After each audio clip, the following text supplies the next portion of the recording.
It's Laura Eubanks and Team DFS, and it's day 2 in Mesa, and oh my gosh, I love a day 2. We are really rocking and rolling now. This Mediterranean fan palm, I consulted with my client, and she agreed that it would be fabulous in this spot right here. So we have Kevin and Haley digging out the planting hole for it.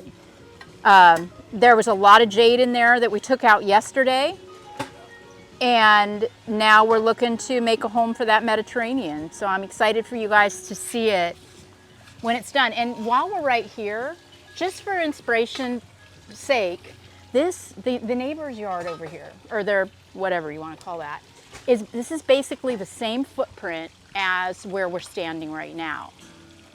It is just absolutely amazing to me what ingenuity and talent can do for a property. Look, this entire yard from curb to curb is only 1/4 of an acre. And look at what we have here. This beautiful, luscious pool, and we've got 3 levels of entertainment with fire pits and waterfalls and surround sound, and just, oh my gosh, she could easily entertain over 100 people in this yard. I'm just so incredibly inspired by everything. So be sure and pick up the details as we go. It's very exciting. We all want to move in. Yeah, we all want to move in. We live here now. So this client also, Carol, she's so wonderful. And I mentioned yesterday that in this entire yard, she didn't have a single cactus, and she's very interested in them. So I got her some really cool cactus and some of these pots that are just, you know, your usual suspects of succulents are going to be planted in one-off cacti. This will, not only is it super interesting, but it'll save her a ton of time in watering and maintenance. I have Terry here today doing a lot of the planting of the pots. Mom. Yes. Oh, and Hannah's mic too. Are you able to cut the root ball at all on that? No, not really. They did a little. That's why I said not really. A little, but we don't want to shock it. It's not a succulent. So they just cut a little bit off the bottom. And then we'll probably cheat. It might be a little above grade, which is absolutely fine. We have got a lot of monkey hair to put around it. We could stage a couple of our lava boulders. You know, there's a lot we can do aesthetically to make this look good. They will also drag the hose down and water this in like crazy. All right, moving on over to our Buddha grotto, our Zen grotto. We have Mel and Miguel getting started. Now you will notice here that there's a lot of river rock. There's a couple inches of river rock on the ground and some plants already in place. So rather than try to scoop up all this river rock, we're just throwing soil right over top. And what I'm doing in here is creating movement in mounds like I do. Just because it's tropical plants doesn't mean I can't follow the same design principles. So they're gonna make me some beautiful mounds.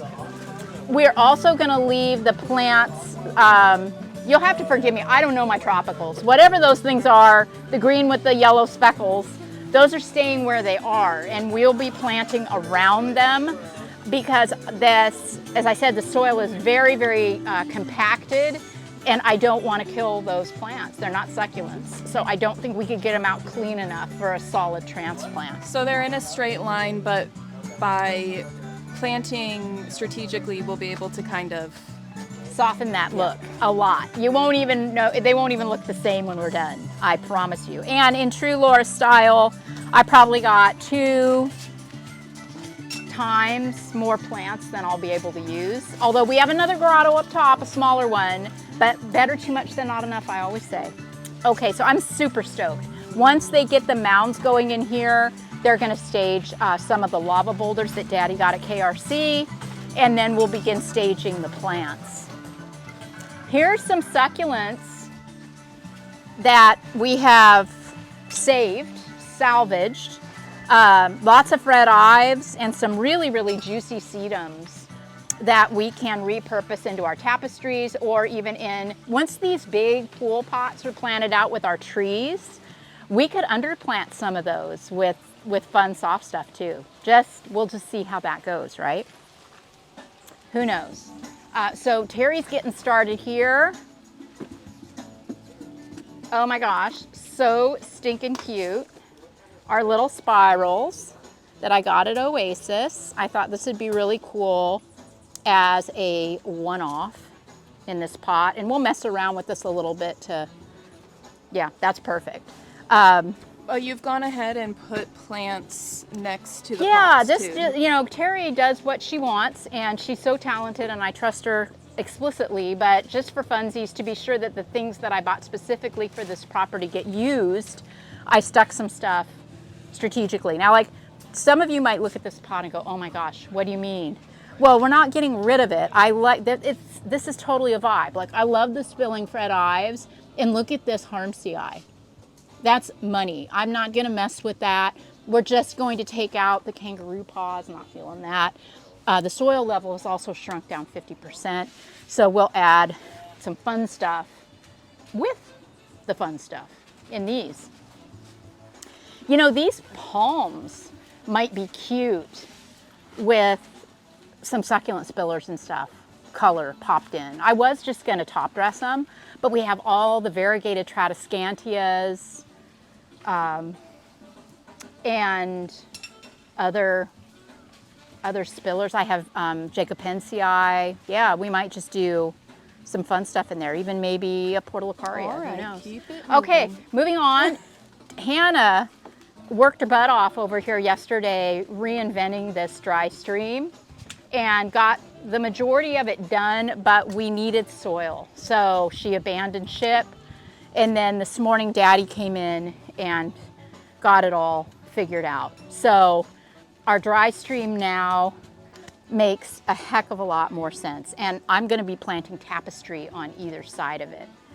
But it was just lacking in interest before. It needed Daddy and Hannah. So there's that. Over here, Hold on. oh, sorry. Oh, over here, this is all going to be Tapestry. This is just kind of where we're housing all of our lava boulders, but I'm going to get going on this Tapestry pretty soon. Boys are making progress down below. You can see there. I still have no clue what I'm going to do in here because microclimatically this changes about 10 times. I'm not worried about it, but it'll be interesting to see what we end up doing. I'm just going to leave it until inspiration hits. And then here we've got all of our beautiful bromeliads. We're going to do, you know, a collection of bromeliads in here, and maybe throw in a couple of the smaller tropicals that that we bought as well. So yeah, that'll be beautiful. So pretty. All right, then I guess that's pretty much it right now, right? We have one more level, but there's nothing happening right now on said level. We'll mostly just be working on pots, which I'll show you, you know, when we get there. So yeah, check in with you a little later on today. Oh my gosh, what a day, guys. This stretched my brain. I haven't worked with tropicals in years. And when I first staged it, it was too crowded because, you know, succulents, I like to pack them in. So once I started airing it out, it started looking better and better. And I'm super happy with this. Greg got micro sprays going in here so that everything is getting beautifully hit with water. We're going to be top dressing on Monday, so you'll have to be sure and stay tuned to, well, actually, yeah, our days are a little screwed up because I send these videos to my son in LA and then he edits and uploads, and it's not always on the same day. So forgive me when I say the day of the week. It's very confusing, I know. Anywho, here we are. I got this challenging, you know, in the best possible way. There's already so much going on here with the vines and the plumerias and the palms and the beautiful hardscaping and just all the levels and layers. I don't want to go, in other words, I need to implement the third R, restraint. So I'm living with this right now. Before I add any more, I just kind of want to let this settle. So Hannah did this side over here. Again, it's not packed, you know, every square inch with plants. We want to expose some of the beautiful architecture and levels that exist in this garden. I'm feeling pretty good about that. We have this Sansevieria here that we collected from pots. Terry has been working really hard on pots, and Kevin and Mel are also helping. Thought we'd pop in some Sansevieria down here on this lower level. And then Miguel has been working really hard in here on the bromeliad garden, and it is looking absolutely beautiful. Really, really happy with that. Okay. Up here, we've started, but we still have, you know, quite a ways to go. With this garden, we got this Crassula ovata came out of that pot where we have the bad hair day, and we staged it with a portulacaria and a beautiful Echeveria gibiflora, and we're feeling good about that. Then I've got a trio of plants here. I have Euphorbia antisyphilitica, Mangavi kaleidoscope, and a Echeveria sea dragon. I've got a couple of undulata staged right there that I think will grow beautifully. And then Sorry, I took my mic off. But I wanted to show people the funky.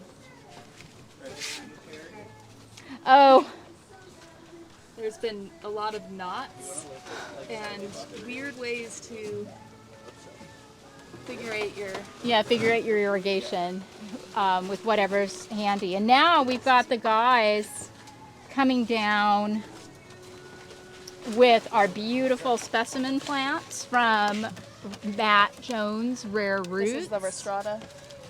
And because we had to come down 3 levels of stairs, the guys kicked them out of their cans and are bringing all of them down bare root.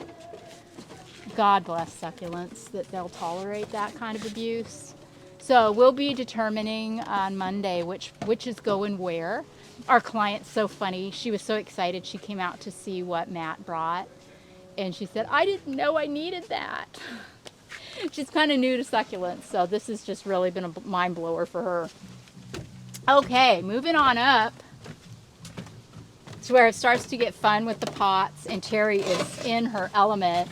Look how precious this is. That to me is everything right there. The pots will all be top dressed too. Looks like Terry's getting started on some top dressing. Look how good that looks over there. Oh my God, that's so gorgeous, Terry. Wow. Yeah, I brought a bunch of fiberglass and different colored stones, and that white stuff is Creva. And look how great it pulls in the white tiles on the structure over there. Yeah, and up here too. Yeah, it's so good. Look at this guy here. That's so perfect. And this mellow cactus with its orange top and then pink little flower buds. Gosh darn it, that's just a party right there. You got to see these pots. Just got to see them.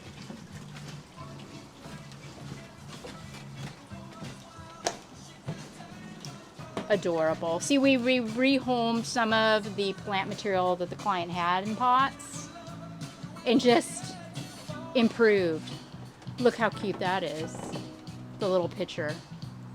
And then this. Exquisite, isn't it? That's a little Echeveria ebony, right? Just beautiful. So that's where we're at right now. We still have, and let's look at the pots that the boys did above the water feature. Looks so good. These are so good. What a party. Oh my gosh, and you got the monkey tail in here. These are stunning. We've got Tradescantia and Jacobensii to spill. And we have Mangave kaleidoscopes in there. Those are just gonna go off. And then here, look at this fun monkey tail that I got from Al at Botanic Wonders. Oh, and there's one more pot, Hannah. That's precious. But check this out over here too. I've been talking about this one. It was overrun with Sansevieria, and I had the guys take everything out, put a few Sansies back, and just tuck in the Haworthias, and that's sublime. Just wow. It's really hot too, but we are going to be back for one more day on this project, and I'm really excited to show you all the finished work. So be sure and subscribe. Follow me on Laura Loves Succulents on Instagram for behind the scenes stuff. Share these videos with all your garden loving friends, and all of the things. Bye guys.